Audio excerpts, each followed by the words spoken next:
बिस्मिल्लाहिर्रहमानिर्रहीम। अस्सलाम वालेकुम व्यूअर्स, मैं हूं हैदर हयात खान और आज की इस वीडियो में हम बात करेंगे जो बाई इलेक्शंस हुए 8 हलकों में, जिनमें 7 हलकों में इमरान खान साहब खुद खड़े हुए और पंजाब में बिलखुसूस जो नताइज आए वो बड़े मायूस कुन थे हुकूमत के लिए। खासतौर पर पाकिस्तान मुस्लिम लीग नवाज जो सेंट्रल पंजाब से इलेक्शंस हार गई और वो ये कहती है, उनको ये क्लेम है कि सेंट्रल पंजाब उनका गढ़ है। तो वजूहात क्या हैं जिनकी बुनियाद पर पाकिस्तान मुस्लिम लीग नवाज ने सेंट्रल पंजाब की इलेक्शंस लूज किए। फिर जो 8 ये कौमी असम्बली के हलके थे, ये यकीनी तौर पर ये इमरान खान साहब की पाकिस्तान तहरीक इंसाफ ने ये हलके 2018 में इन हलकों में इंतखाबात जीते थे। लेकिन अब इन हलकों के अंदर 13 रुकनी जो इत्तेहाद है उसका मुकाबला था इमरान खान के साथ। तो ये जो इनका क्लेम है कि जी हम दो अगर नशिस्तें जीते हैं, जो पाकिस्तान पीपल्स पार्टी के दो ही उम्मीदवार मैदान में थे, दोनों वो जीते हैं, तो इनका ये जो क्लेम है कि जी हमने तो 2 सीट्स बेसिकली जीती हैं, ये कहां पर स्टैंड करता है? जबकि पंजाब की जो 3 नशिस्तों के इंतखाबात थे, सूबाई असम्बली की मैं नशिस्तों की बात करूं, वो तीनों नशिस्तें 2018 के अंदर पाकिस्तान मुस्लिम लीग नवाज जीती थी और अब उनमें से 2 नशिस्तें पाकिस्तान तहरीक इंसाफ जीती है। तो पहले तो हम बात करें सूबाई असम्बली की जो 3 नशिस्तें, ये जिस एक नशिस्त पर पाकिस्तान मुस्लिम लीग नवाज कामयाब हुई है उसकी रीजन क्या बनी, क्योंकि पाकिस्तान तहरीक इंसाफ समझा जा रहा था कि उस हल्के के अंदर बड़ी मजबूत है, उनका उम्मीदवार बड़ा मजबूत था। मियां अबू बकर साहब और इफ्तिखार भंगू साहब जो पाकिस्तान मुस्लिम लीग नवाज के उम्मीदवार थे, वो कदरे कमजोर उम्मीदवार थे। लेकिन वो शख्स जो इस हल्के के अंदर पाकिस्तान मुस्लिम लीग नवाज की फतह का बायस बना, वो राना तनवीर हुसैन साहब फेडरल मिनिस्टर हैं और इस हल्के से वो जो प्रोविंशियल असम्बली का हल्का है, इसके नेशनल असम्बली के हल्के में वो MNA है और उन्होंने डोर टू डोर कैंपेन की, बड़ा हार्डवर्क किया, बड़ी मेहनत की और ये उनकी मेहनत है सिर्फ जिसकी वजह से इस हल्के में पाकिस्तान मुस्लिम लीग नवाज कामयाब हुई। अदरवाइज पाकिस्तान मुस्लिम लीग नवाज का कोई खासा वोटर वहां पर मौजूद नहीं था। और जो पाकिस्तान तहरीक इंसाफ के हारने की वजह बनी वो ये थी कि जो कैंडिडेट थे उन्होंने प्रॉपरली कैंपेन की ही नहीं। 2-3 चीजें थी उस हल्के के अंदर। एक तो अली असगर मंडा साहब जो कौमी असम्बली का इलेक्शन उन्होंने उस हल्के से लड़ा था और साहब का MPA भी हैं उस हल्के से। मियां जलील अहमद शरकपुरी साहब जो पाकिस्तान मुस्लिम लीग नवाज के टिकट पर इस हल्के से 2018 में कामयाब हुए थे, वो भी अब पाकिस्तान तहरीक इंसाफ में आ गए। उनकी आपसी रिफ्ट, ना मियां जलील साहब ने प्रॉपर कैंपेन की, ना अली असगर मंडा साहब ने, क्योंकि मंडा साहब चाहते थे कि उनके भाई इस हल्के से इलेक्शन कंटेस्ट करें। उनको टिकट नहीं मिला, बहरहाल वो इमरान खान साहब से मिले, फिर जो भी मामला हुए उन्होंने कहा जी कि ठीक है, आपने जिसको टिकट दिया हम उसको सपोर्ट करेंगे, लेकिन पार्टी ने प्रॉपरली वहां पर अपने उम्मीदवार को सपोर्ट नहीं किया। सेकंड, जो उम्मीदवार खुद था वो खुद भी कैंपेन को लेकर सीरियस नहीं था, उसकी तवज्जो और चीजों की तरफ थी और कैंपेन को उसने बहुत सीरियसली लीड नहीं किया। ये भी एक रीजन है कि पाकिस्तान तहरीक इंसाफ उस हल्के में इलेक्शन हारी। लेकिन दूसरी जानिब पाकिस्तान मुस्लिम लीग नवाज, उनका उम्मीदवार कोई बहुत मजबूत उम्मीदवार नहीं था, उनका बहुत ज्यादा वोट बैंक नहीं था, लेकिन राना तनवीर हुसैन साहब की जो मेहनत है उसकी वजह से, उनका जो डोर टू डोर कैंपेन उन्होंने की, रात 2-2 3-3 बजे तक वो कैंपेन करते रहे, मुसलसल हल्के के अंदर मौजूद रहे, उसकी वजह से पाकिस्तान मुस्लिम लीग नवाज ये इलेक्शन जीतने में कामयाब हुई। और ये चीजें हमने दूसरे हल्कों में भी देखी, लेकिन इस तरह की कैंपेन जो है वो हमें दूसरे हल्कों में देखने को नहीं मिली। फिर जो पंजाब के दीगर 3 जो कौमी असम्बली के हल्के हैं उनका अगर जिक्र करें तो मुल्तान में तो डेफिनेटली पाकिस्तान पीपल्स पार्टी चूंकि जीती है, इमरान खान साहब खुद ये वाहिद हल्का था जिसमें वो इलेक्शन कंटेस्ट नहीं कर रहे थे। मैं खुद भी इस हल्के में गया, मैंने इंटरव्यू भी किया, वो हम लोगों ने जो है वो एयर भी किए। मेरा खुद भी इंटरव्यू करने के बाद, मुल्तान में लोगों से गुफ्तगू करने के बाद ये ख्याल था कि पाकिस्तान पीपल्स पार्टी ये सीट जीतने में कामयाब हो जाएगी। 2-3 रीजन है वो मैं आपके सामने रखता हूँ। एक तो ये कि कुरैशी फैमिली बहुत ज्यादा लोगों से घुलती मिलती नहीं, एक्सेसिबल नहीं है लोगों के लिए। और दूसरी तरफ जो गिलानी फैमिली है वो चूंकि 4-5 भाई हैं, अली मूसा गिलानी, अली हैदर गिलानी लोग, और वो हल्के में मौजूद रहते हैं, ये उनको एक बड़ा एज है उस हल्के के अंदर कि वो ज़रा लोगों के साथ एक तो एक्सेसिबल है, लोगों से मिलते रहते हैं। दूसरी जानब जैन कुरैशी साहब जो हैं वो, और शाह महमूद कुरैशी साहब क्योंकि ज़्यादातर इस्लामाबाद में होते हैं, वो लोगों की रीच में नहीं है। जैन कुरैशी साहब भी कि बहुत ज़्यादा लोगों से घुलते मिलते नहीं, अगर वो आते भी हल्के में तो बड़े लिमिटेड लोग हैं जिनसे वो मुलाकात करते हैं। फिर इस हल्के के अंदर मेहर बानो कुरैशी साहबा को टिकट दिया। एक इमरान खान साहब जो मरूसी सियासत का जिक्र करते थे और कहते थे कि हम उसके खिलाफ हैं, उसके अलमबरदार हैं उसके खिलाफ, तो वहां पर एक हल्के से पहले शाह महमूद कुरैशी साहब MNA, उनके बेटे MNA, वो MPA बने तो उनकी बेटी को टिकट दे दिया। तो एक ये भी सेटबैक था, पाकिस्तान तहरीक इंसाफ के वोटर ने रिएक्ट किया। उस हल्के से इंजीनियर वसीम साहब आज़ाद हैसियत में इलेक्शन कंटेस्ट किया, पाकिस्तान तहरीक इंसाफ के देरीना कारकुन थे। शाह महमूद कुरैशी के पाकिस्तान तहरीक इंसाफ में आने से पहले वो पाकिस्तान तहरीक इंसाफ के अंदर मौजूद थे। इंटरेस्टिंगली 2013 के इंतखाबात के अंदर भी उन्होंने MP के इलेक्शन के जो है वो कागज जमा करवाए फिर कुरैशी साहब ने, उनको बुलाया, उनको बताया कि तुम भी मेरे बेटे हो, मेरे लिए जैन की तरह, तुम ये इलेक्शन कंटेस्ट ना करो। बहरहाल उन्होंने तब इलेक्शन कंटेस्ट नहीं किया, लेकिन अब उन्होंने कहा चूंकि ये हल्का, ये पाकिस्तान तहरीक इंसाफ के लिए मौरूसी सियासत का पंजाब के अंदर, साउथ पंजाब में बिल्कुल गढ़ बनता जा रहा है, लिहाजा उन्होंने इमरान खान साहब की तस्वीरों के साथ फ्लेक्सिस चिपवाई, इलेक्शन कंटेस्ट किया, तकरीबन 2-2.25 वोट्स उन्होंने हासिल किए, जो अगर मेहरबानो कुरैशी साहबा को मिलते तो वो इलेक्शन जीतती तो ना, लेकिन उनके खड़े होने की वजह से पाकिस्तान तहरीक इंसाफ का वोटर, जो पहले से ये सोच रहा था कि इस हल्के के अंदर किसी कारकुन को टिकट मिलना चाहिए, उसका वो पॉइंट जो है वो थोड़ा सा मजबूत हो गया और यहाँ पर कारकुन ने भी रिएक्ट किया। दूसरी जानब गिलानीज ने बड़ी टारगेटेड कैंपेन की। एक तो 2018 के इंतखाबात के अंदर 77,000 वोट थे जैन कुरैशी साहब के इस हल्के से, 70,000 वोट थे अली मूसा गिलानी साहब के, और 62,000 वोट्स थे अब्दुल गफार डोगर साहब के, जो पाकिस्तान मुस्लिम लीग नवाज के टिकट पर इस हल्के से इलेक्शन कंटेस्ट कर रहे थे।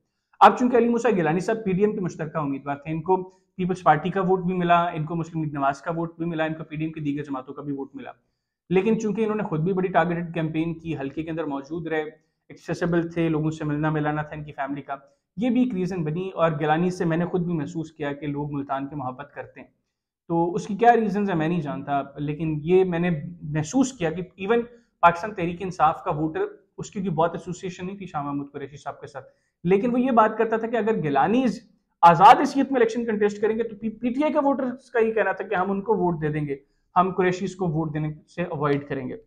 तो खैर ये रीजंस थी जो इमरान खान साहब को अब सोचना भी पड़ेगा कि बकिया 7 हल्कों में से 6 हल्के वो जीते और 7वां हल्का पीपल्स पार्टी कराची में जीती, तो क्या रीजंस हैं कि यहाँ पर इतने भारी मार्जिन के साथ जो है वो पाकिस्तान तहरीक इंसाफ को हार देखना पड़ी, जबकि ये हल्का बड़ा इंपॉर्टेंट समझा जा रहा था।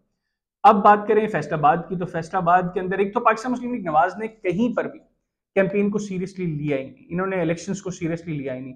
यहाँ पर सीनियर टियर जो थी वो गई नहीं हल्के के अंदर। मरीम नवाज साहिबा, उनको पासपोर्ट मिला तो उन्होंने ना इधर देखा ना उधर, वो भाग गई लंदन, वो लंदन में मौजूद हैं। सेंट्रल लीडरशिप से किसी ने हल्के पर फोकस नहीं किया। हमजा शहबाज साहब हमें कैंपेन के अंदर कहीं नजर नहीं है। दूसरी जाने पाकिस्तान तहरीक इंसाफ की जो मर्कजी टियर जो है, वो जो एक टॉप टियर है, वो हमें हल्कों के अंदर नजर आई। कासिम सूरी साहब, अली मोहम्मद खान साहब, शरियार अफरीदी साहब और इस टियर के जो लोग थे वो हमें मुख्तलिफ हल्कों के अंदर गाये बगाए नजर, फवाद चौधरी साहब, अहमद अजहर साहब, यास्मीन राशिद साहबा, तो ये एक के बाद एक हल्कों में जा रहे थे, जिसकी वजह से लोग भी डेफिनेटली कि टॉप टियर के चूंकि लोग हैं, बड़े पॉलिटिशियंस हैं, लोग इनको मिलना पसंद करते हैं, इनसे बात करना जो है वो पसंद करते हैं, हमारी साउथ एशिया की सियासत इस तरह की है, तो इसने बड़ा इफेक्ट किया। फिर इमरान खान साहब का जो बयानी है जो दिन ब दिन बड़ा पॉपुलर होता जा रहा है, डेफिनेटली उस बयानी का वोट था। तीसरा इंपॉर्टेंट फैक्टर ये भी था कि इमरान खान साहब खुद चूंकि इलेक्शन कंटेस्ट कर रहे थे, तो लोगों को ये भी था कि यार हम तो इमरान खान को वोट दे रहे हैं, तो वो भी अपनी जो वोटिंग हिस्ट्री है उसके अंदर इस चीज के एडिशन के लिए लोगों ने इमरान खान साहब को वोट किया। फिर पॉपुलर है, हैंडसम है, लोग पसंद करते हैं, तो ये कुछ रीजंस थी कि फैसलाबाद के अंदर जो इमरान खान साहब का इलेक्शन है वो थोड़ा सा उनके लिए आसान था और उन्होंने बड़े आराम से जो है इलेक्शन जो है वो जीत लिया। जबकि अगर पहले के हालात देखें, जब इमरान खान साहब खुद इक़्तिदार के अंदर थे, तो हल्के में पाकिस्तान तहरीक इंसाफ की पोजीशन भी बहुत बेहतर नहीं थी। लोग फ़ारूक हबीब साहब से बहुत खुश नहीं थे। रीज़न बीइंग फ़ारूक हबीब साहब हल्के में हर वक्त अवेलेबल नहीं थे, मिनिस्टर थे, इस्लामाबाद में रहना पड़ता था, कम टाइम देते थे हल्के को, लोग नाराज़ भी थे। फिर आबिद शेर अली साहब से भी लोग खुश नहीं थे, क्योंकि आबिद शेर अली साहब 2018 के इंतखाबात के बाद वो भी लंदन में रहे, उन्होंने हल्का तो दूर, उन्होंने पाकिस्तान आना जो है वो गवारा नहीं किया, तो उनकी भी काफ़ी देर से लोगों के साथ राब्ते नहीं थे। ये भी एक रीज़न थी कि उस वजह से भी उनका वोट जो है वो उनको कम पड़ा। 2018 के इंतखाबात के अंदर 1,11,000 से ज़्यादा वोट्स आबिद शेर अली साहब ने हासिल किए थे, जबकि इन इंतखाबात के अंदर तकरीबन 75,000 वोट्स आबिद शेर अली साहब को मिले। तो ये भी एक रीज़न है जिसकी वजह से सेंट्रल पंजाब की अहम हल्का यहाँ से पाकिस्तान मुस्लिम लीग नवाज को हार देखना पड़ी। फिर एक बड़ा इंपॉर्टेंट हल्का है ननकाना साहब का, NA 118 की हल्का था, यहाँ कर भी बड़ी अजीब सी सिचुएशन थी। और मैं फिर कहूँगा, मैंने सबसे पहले जिक्र किया था शरकपुर के हल्के का, सूबाई असम्बली का जो PP 139 है, राना तनवीर हुसैन साहब की वजह से पाकिस्तान मुस्लिम लीग नवाज उस हल्के में जीती है। इस हल्के के अंदर भी राना साहब ने बड़ी कोशिश की कि वो इस हल्के के अंदर पाकिस्तान मुस्लिम लीग नवाज को कामयाब बनाए, और उनकी पर्सनल एफर्ट्स की वजह से चीज़ें बड़ी स्ट्रीमलाइन भी हो गई। एक टाइम ये था कि पाकिस्तान तहरीक इंसाफ की जो ननकाना साहब की लीडरशिप है, ब्रिगेडियर एजाज शाह साहब फॉर्मर फेडरल मिनिस्टर है, उनको भी ये क्लियरली नजर आ गया था कि बेशक इमरान खान साहब इलेक्शन कंटेस्ट कर रहे हैं, वो इलेक्शन लूज कर रहा है, यानी पाकिस्तान तहरीक इंसाफ उस हल्के के अंदर इलेक्शन हार रही थी। फिर इस हल्के के अंदर इंटरेस्टिंगली जो इस हल्के से इलेक्ट होने वाले साहब का अरकान कौमी व सूबाई असम्बली, वो हमें मुख्तलिफ कैंप्स के अंदर गाए बगाए जाते हुए नजर आए। कभी पाकिस्तान तहरीक इंसाफ के कैंप में आ रहे हैं, कभी पाकिस्तान मुस्लिम लीग नवाज के कैंप के अंदर आ रहे हैं। और इस हल्के के अंदर जो ज़्यादा हवा थी वो पाकिस्तान मुस्लिम लीग नवाज की थी। एक तो खरल बरादरी से ताल्लुक था, जो लीगी उम्मीदवार थी, डॉक्टर शिजरा मनसब अली साहिबा, फॉर्मर MNA हैं। इन्होंने बाई इलेक्शन जीता था 2018 के इंतखाबात से पहले। 2016 में गालिब इन्होंने बाई इलेक्शन जीता था, 15 या 16 में। इनके वालिद साहब के इंतकाल के बाद ये सीट खाली हुई थी और ब्रिगेडियर एजाज शाह साहब के खिलाफ इन्होंने इलेक्शन कंटेस्ट किया था और ब्रिगेडियर साहब को हरा के ये नेशनल असम्बली के रुकन मुंतखब हुई थी। 18 के इंतखाबात के अंदर बहुत मामूली तकरीबन 2000 वोट्स का मार्जिन था। 63,000 गालिबन वोट्स जो हैं वो शिजरा साहब ने लिए थे, 61,000 और 63,000 वोट्स जो थे वो ब्रिगेडियर साहब के थे। तो 2-1,000 वोट्स के मार्जिन से इन्होंने इलेक्शन लूज किया। अब इस हल्के के अंदर ब्रिगेडियर साहब ने नो डाउट बड़ी डेवलपमेंट करवाई। डेवलपमेंट का काम ननकाना साहब के अंदर ब्रिगेडियर साहब ने बड़ा किया। इनको बानी ननकाना भी कहा जाता है। इवन जब जनरल मुशर्रफ साहब की गवर्नमेंट थी और पंजाब में परवेज इलाही साहब भी उस वक्त भी वज़ीर आला थे, तो वो परवेज इलाही साहब भी कहते थे कि मैं पूरे पंजाब का वज़ीर आला हूँ, लेकिन ननकाना का वज़ीर आला जो है वो ब्रिगेडियर एजाज शाह उस वक्त IB चीफ हुआ करते थे। तो उन्होंने फिर बड़ी एफर्ट्स की, जिसकी वजह से ननकाना ज़िला भी बना और उनको बानी ज़िला ननकाना भी कहा जाता है। तो उन्होंने इलेक्शन जीतने के बाद फेडरल मिनिस्टर बने। उन्होंने ननकाना साहब में डेवलपमेंट के बड़े प्रोजेक्ट्स जो है वो उन्होंने शुरू करवाए, लेकिन फिर उनके 2 भाई जो हैं वो कोविड का शिकार हुए और अल्लाह को प्यारे हो गए। फिर फैमिली के अंदर कुछ रिफ्ट्स ऐसी आई, डिवीजन होगी फैमिली की। फिर ब्रिगेडियर साहब वो बहुत ज़्यादा राब्ते में नहीं थे लोगों से, उसका एक बड़ा सेटबैक उनको महसूस हो रहा था कि आइंदा इंतखाबात में उनके लिए चीज़ें थोड़ी सी टफ हो जाएंगी। लेकिन इन इंतखाबात के अंदर जब ब्रिगेडियर साहब को भी महसूस हुआ कि इमरान खान साहब इस हल्के से खुद कैंडिडेट हैं और वो भी उनके लिए भी इलेक्शन जीतना शायद मुश्किल हो जाए, फिर इस हल्के के अंदर कुछ बड़े धड़े, उनमें राना जमील हसन साहब जो फॉर्मर MP हैं, वो उन्होंने ज्वाइन किया पाकिस्तान तहरीक इंसाफ के कैंप को। उनसे थोड़ा सा एडिशन हुआ, लेकिन बहुत ज़्यादा हालात जो है वो पाकिस्तान तहरीक इंसाफ के लिए बेहतर नहीं हुए। उसके बाद क्या हुआ कि राना जुल्करनैन साहब जो आज़ाद हैसियत पर इलेक्शन कंटेस्ट किया था इस हल्के से, वो उन्होंने पाकिस्तान मुस्लिम लीग, पाकिस्तान तहरीक इंसाफ का कैंप ज्वाइन किया, इमरान खान साहब का कैंप ज्वाइन किया। बनी गला में मुलाकात हुई उनकी खान साहब से और उसके बाद हमें ये महसूस हुआ कि इस हल्के के अंदर इमरान खान साहब की पोजीशन जो है वो बड़ी बेहतर हुई। मैंने अपने एक पहले वीलॉग के अंदर जब ये जिक्र किया था कि अभी तक इस हल्के के अंदर फैसला नहीं हुआ कि राना जुल्करनैन की फैमिली जो है वो किसको सपोर्ट करेगी, और जब वो फैसला करेंगे उसके बाद इस हल्के के अंदर रिजल्ट्स थोड़े से क्लियर हो जाएंगे। तो बहुत से लोगों ने मुझे कहा कि जी मैंने पता नहीं पैसे लेके उनसे प्रोग्राम किया है और मैं जो है वो बड़े आउट ऑफ कॉन्टेक्स्ट जाके इस हल्के के हवाले से बात कर रहा हूँ। मैं उस हल्के के साथ वाला हल्का है मेरा, मैं उस हल्के की सियासत को बड़ा बेहतर समझता हूँ और उन तमाम चीज़ों को सामने रखते हुए ही मैंने वो वीलॉग भी किया था। और अभी भी जो मैं बात कर रहा हूँ ये मैं उसी बुनियाद पर कर रहा हूँ क्योंकि मैं खुद बहुत मरतबा उस हल्के में जा चुका हूँ, मैं उस हल्के की डायनामिक्स को थोड़ा बहुत समझता हूँ। बहरहाल राना जुल्करनैन साहब जो है उनका 4-5 यूनियन काउंसिल जो है उनमें बड़ा होल्ड है और मैंने पहले भी कहा था कि वो 4-5 यूनियन काउंसिल जो है वो गेम चेंजर होंगी, क्योंकि उसका जो वोट है वो जहां पर राना जुल्करनैन और उनके जो भाई हैं राना तहसीन साहब, राना अफनान साहब, जो हल्के में बड़ा वर्क कर रहे हैं, वो जहां पर कहेंगे वहां पर वो वोट कास्ट होगा। और ऐसा हमें पूरे हल्के में बाकी किसी यूनियन काउंसिल के अंदर नजर नहीं आता। जो वो उनकी 4-5 यूनियन काउंसिल्स हैं वहां पर जितना उनको होल्ड है। और 2018 से पहले भी पाकिस्तान तहरीक इंसाफ ने कमिट किया था उनको कि वो इस हल्के से प्रोविंशियल असेंबली के कैंडिडेट होंगे। नेक्स्ट टाइम पे राय असलम खरल साहब को टिकट दिया गया, वो इलेक्शन लूज कर गए। इन्होंने आज़ाद हैसियत में इलेक्शन कंटेस्ट किया, 13-14 वोट्स वो राना जुल्करनैन को मिले। तो अब जब उन्होंने पाकिस्तान तहरीक इंसाफ को ज्वाइन किया तो उनकी पोजीशन बड़ी बेहतर हो गई। अब उनकी जो 5 यूनियन काउंसिल्स हैं वहां से तकरीबन इमरान खान साहब को 9000 के करीब वोट्स की लीड मिली। अब वो 9000 वोट, मैंने पहले भी कहा कि ये वो वोटर है जिन्होंने उनके कहने पर वोट देना है। 9000 वोट्स की लीड थी जो वहां से नून लीग को वोट मिला, उसके मुकाबले में इमरान खान साहब ने जो वोट लिया, मैं भी उसको काउंट नहीं कर रहा, मैं लीड की बात करूं, सिर्फ लीड की। तो 9000 का जो वो फिगर था, अगर हम इस हल्के के नताइज देखें 78,000 वोट्स मिले डॉक्टर शिजरा साहबा को, जबकि 90,000 वोट्स लिए इमरान खान साहब ने। हम वो 9000 की लीड ही, हम बकिया वोट काउंट नहीं करते, हम वो 9000 की लीड अगर वहां से माइनस करते तो इमरान खान साहब के वोट्स हो जाते हैं 81,000। और वो 9000 अगर हम डॉक्टर शिजरा मनसब अली के वोट्स में ऐड कर दें जिन्होंने 78,000 वोट्स लिए, तो उनके वोट हो जाते हैं 87,000। इट मीन्स कि 6,000 के मार्जिन से डॉक्टर साहबा इलेक्शन जीत जाती है। ये वो रीजन है जिसकी वजह से मैंने कहा था कि उनका फैसला वो गेम चेंजर साबित होगा, और वो साबित हुआ भी। हमने देखा कि जमील हसन साहब जो हैं वो अपनी यूनियन काउंसिल से बहुत बेहतर रिजल्ट्स जो हैं वो नहीं प्रोड्यूस कर सके इमरान खान साहब के लिए।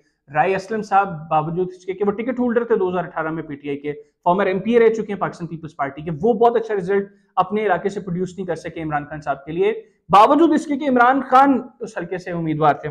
तो वहां पर सबसे अच्छा रिजल्ट जो प्रोड्यूस किया वो राना जुल्करनैन साहब ने किया, और ये वो रीजन बनी कि इमरान खान साहब इस हल्के से कामयाब हुए। इस हल्के के अंदर बड़ा इंटरेस्ट लिया नवाज शरीफ साहब ने भी, उन्होंने बाकी हल्कों में बहुत इंटरेस्ट नहीं लिया। उनका इंटरेस्ट था कि ये हल्का पाकिस्तान मुस्लिम लीग नवाज जीत जाए, क्योंकि सर्वेज भी ये कह रहे थे कि इस हल्के के अंदर पीटीआई की पोजीशन की बहुत बेहतर नहीं है। तो जब फैसला हो गया राना जुल्करनैन साहब का कि वो पाकिस्तान तहरीक इंसाफ को सपोर्ट करेंगे, तो उसके बाद इस हल्के की जो इस बाई इलेक्शन के हवाले से जो हवा थी वो बिल्कुल मुख्तलिफ हो गई। और सिर्फ ये उन 4-5 यूनियन काउंसिल्स का वोट जो है वो उस फैमिली ने इमरान खान साहब को नहीं दिलवाया। जो हल्का बंदियों से पहले इस हल्के के अंदर दूसरा जो सूबाई असम्बली का पुराना हल्का था, उसके अंदर उनका बड़ा वर्क था, उसमें उनका बड़ा वोटर मौजूद था, काफी यूनियन काउंसिल्स थी जहां पर उन्होंने बड़ा काम किया था, उनका वोट भी उन्होंने इस इलेक्शन के अंदर मैनेज किया इमरान खान साहब के लिए। तो ओवरऑल बड़ी एफर्ट थी उस फैमिली की। और मैं अभी भी कहूंगा, बेशक मेरे ऊपर जो मर्जी आप इल्जाम लगा दें, कि अगर पाकिस्तान तहरीक इंसाफ उस हल्के से सूबाई असम्बली का इंतखाब जीतना चाहती है तो उनको उस फैमिली को टिकट देना पड़ेगी। ये ब्रिगेडियर साहब को भी इस चीज का अंदाजा होगा, पाकिस्तान तहरीक इंसाफ की लीडरशिप को भी अब इस चीज का अंदाजा हो जाना चाहिए, क्योंकि जो उनका स्टाइल है, पब्लिक के अंदर हर खुशी गमी में वो लोग शरीक होते हैं, तो उसकी वजह से वो पॉपुलर हैं पब्लिक के अंदर। और अगर उनको पार्टी टिकट मिल जाती है, एडिशनल बेनिफिट है जो पार्टी के लिए भी अल्टीमेटली उसका फायदा होगा और उनको भी इस चीज का फायदा होगा। तो ये ननकाना साहब का हल्का है। अब ओवरऑल अगर बात करें तो सेंट्रल पंजाब अगर इसी तरह पाकिस्तान मुस्लिम लीग नवाज की लीडरशिप इसी तरह काम करती रही, तो सेंट्रल पंजाब के अंदर जो उनकी गिरफ्त है वो आने वाले दिनों में मजीद कमजोर हो जाएगी। कोई इनका होल्ड नहीं है इस वक्त अपने हल्कों के अंदर, कैंडिडेट्स को कुछ समझ नहीं लग रही, गवर्नमेंट जिस तरीके से इन्फ्लेशन को कंट्रोल करने में बुरी तरह नाकाम है। अगर पाकिस्तान मुस्लिम लीग नवाज ने कुछ खातर खा काम नहीं किया आने वाले वक्तों में, आने वाले दिनों में, और वो करने में नाकाम रही, तो फिर मेरा ख्याल है कि आइंदा इंतखाबात के अंदर इमरान खान साहब खुद खड़े हों या वो किसी और को टिकट दें, पाकिस्तान मुस्लिम लीग नवाज बहुत बुरे रिजल्ट्स देखेगी अगले इलेक्शंस के अंदर। अल्लाह हाफ़िज़।